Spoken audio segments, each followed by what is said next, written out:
নিরন্তর সৈনিশ্বরে পুজিব নিশ্চয়। দিন কত করি গত করে সাধু শত, বাণিজ্যেরও যত বস্তু করিল প্রস্তুত। হীরা চূর্ণী মুক্ত মানি রজত কাঞ্চন, লবঙ্গ এলাচ আর কর্পূর চন্দন। ভক্তি করি পূজা করি জাহ্নবী চরণে, হৃদয় আসনে বসে ধ্যানেরও সুনিচরণে।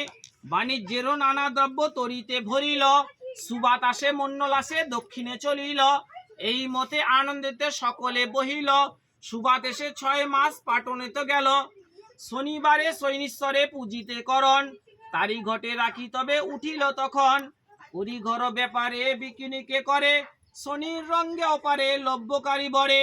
স্ত্রী ধন চতুর্গণ সাধুদন পায়, হর্ষে শনি অন্ত বলে হস্তিসান প্রায়। শনিবারে সৈনিশ্বরা পুজি না করিলে, সমাম মনে সাধু দোষে শনির কোপ কইলে। দুঃখ সময় সন্নিধানে দেবীর ঘটনে, রাজবারে হইলে চড়ি বহু রত্ন ধনে। বহু লঙ্কা মূল্য শঙ্কা হার রত্ন সমুদয়।